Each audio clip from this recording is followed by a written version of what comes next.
Hello everyone, this is BookBiz and welcome to the fourth Minecraft YALP tutorial, which will be going over the new features in the brand new Minecraft 1.3 beta. We'll be starting off with some of the new crafting recipes that are available and changes that have been made to some of the old crafting recipes, and then I'll give a demonstration of the redstone repeater block, of which I've already made one just for test purposes, but I'll go through that crafting recipe as well. The first few crafting recipes are related to the half steps or half slabs, and those are now available in 4 different materials. The first thing that's changed is the original cobblestone half step now produces cobblestone half steps, and it produces 3 of them, which is fine. But these are no longer the light gray or off-white half steps that you originally got, but other than that they work the same. If you use regular stone, you get the original off-white half steps that were created originally before using cobblestone. The other side effect to notice here is now a stone pressure plate only requires 2 blocks to make. So here we get a pressure plate with 2 blocks and a half slab with 3 blocks. Similarly with wood, 2 blocks now give a pressure plate and 3 blocks give a set of half steps. I'm not going to actually make these right now, mostly because my inventory's full. What I do want to demonstrate here is a bed. And that I will make. Unfortunately, well, here's what I'll do. I'll drop the extra workbench, unload some inventory in here, namely these wooden picks, or stone picks, whatever they're made out of. Some of the stone shovels. And now it looks like I already picked up the other the workbench again. Yes. Okay, so now let's go back and review that. A bed is 3 wool blocks on top of 3 plank blocks.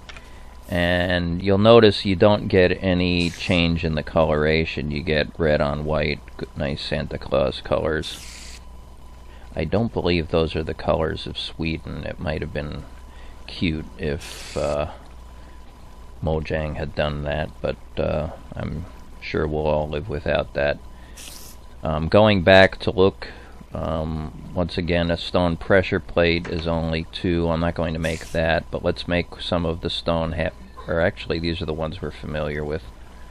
Okay, so there's stone half slabs. Still says stone, but it's made of cobblestone and wood. The 4th material that you can make half slabs out of is sandstone. And let's see.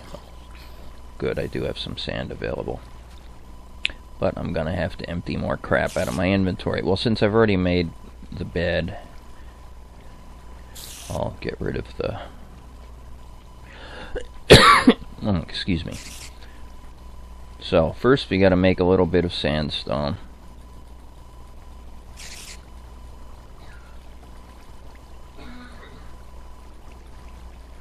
Then you lay these 3 in a row and you get a sandstone slab. It's still nighttime out, so I'm going to make use of the bed and demonstrate how that works.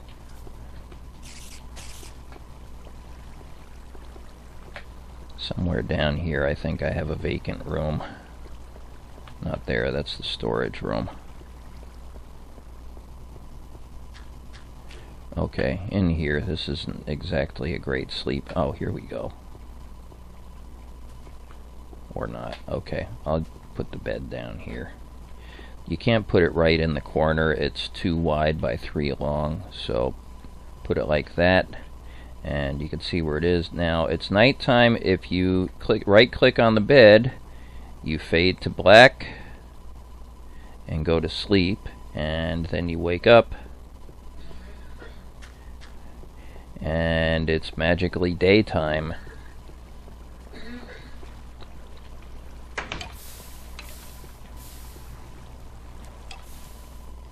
With assorted mobs being damaged, it sounds like.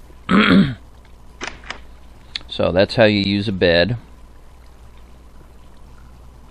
And now that it's daylight, let's go out and place some of these half slabs so we can see how they look. Okay, let's see, where would be a useful place to put that? The sandstone might look cool around here on the grass. In case you're wondering, this is one of my other single play worlds outside of my Let's Play series. This is actually the world I started after the Halloween update. Basically, every time I've started a new world, or every time there's been a major update, I've started a new world. Okay, do I have a spare pick? No, I put them all away. Alright, well, let's go get one. Make that look good.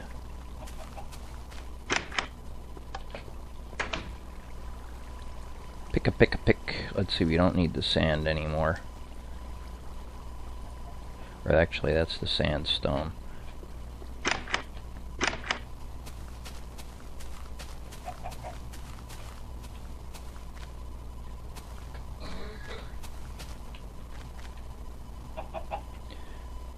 Alright, so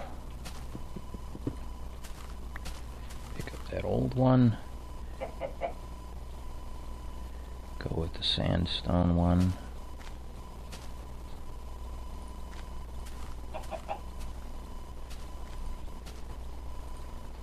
And see, those stack, the old style slabs with the new ones you make from smooth stone. Okay, so that's what a sandstone slab looks like. Let's replace this one with a wooden slab since we're going up to a wooden door. And let's get... Oh, I did have a pick. I thought so. Gotta wonder about me sometimes, don't we?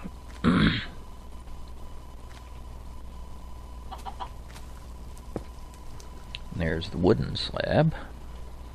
And finally, the cobblestone slabs. Let's plop one of those down inside somewhere, where it'll add a nice decorative element to any interior.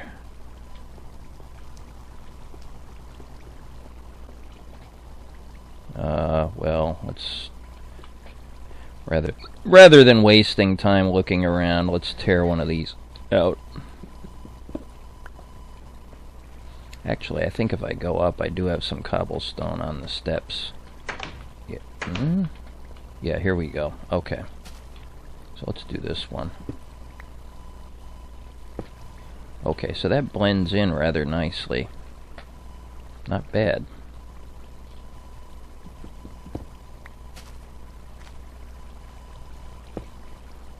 Okay, let me go replace that one I tore up down here, since that's smooth stone.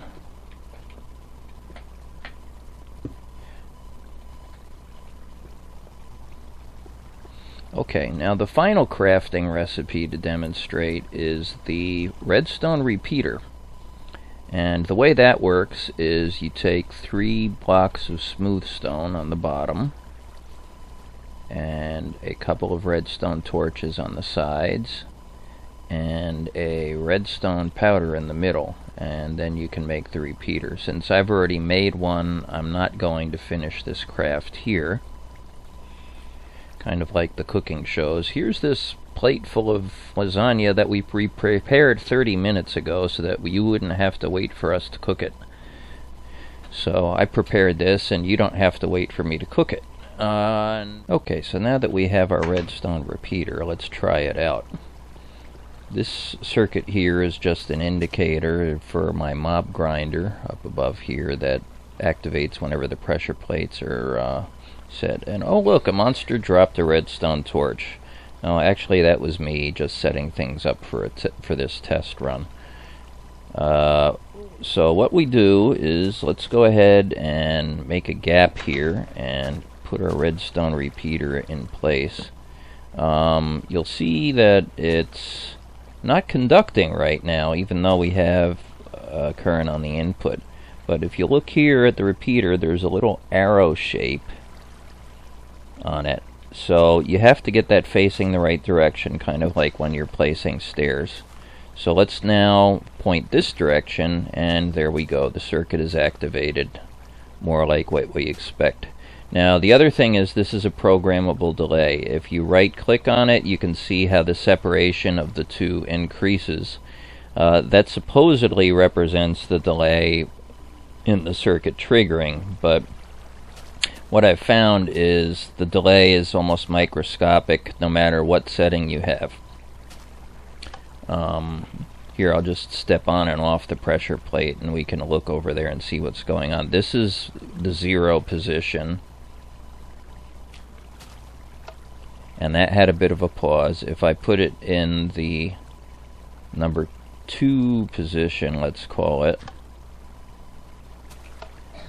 that actually seemed to have a shorter pause, and the number 3 position had a longer pause. But even no matter which position it's in, the pause is still like under a second, which is in a way that's nice, but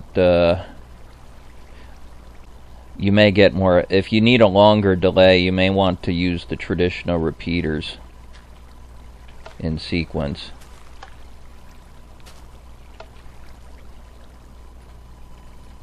The other thing that seems to happen with the delay is, you'll notice, see, now there was a delay that turned off here and then it took a while to turn off there. Yeah, see, so there was a short delay there of about half a second, whereas if you go here, it's almost instantaneous, and then in the number 2 position goes off and it's slightly shorter. But so the maximum delay here is about like this. Pressure plate goes off and boom, half a second later the circuit goes off. So the actual delay in this is very short, but it still works as a nice repeater, and it's directional, which will help isolate redstone circuits. Like if I put something over here, it doesn't connect to that. So this can help you if you have a need to put... It's an expensive way to do it, but you can actually run redstone circuits in parallel to each other on adjacent sides, as long as you have repeaters adjacent to redstone, or repeaters adjacent to repeaters, because of the directionality of the repeater. So that might help to make some designs more compact. Okay, that'll be it for this tutorial. I'll do a second part later going over the new launcher, which still is buggy. As of today, I was not able to log into Minecraft.net, although the old launcher was capable of logging in. So they seem to be having an issue with their SSL. And I'll also go over some of the new game options and the new game loading menu and the other features of the launcher. Until next time, this has been BookBiz and another Minecraft YALP tutorial.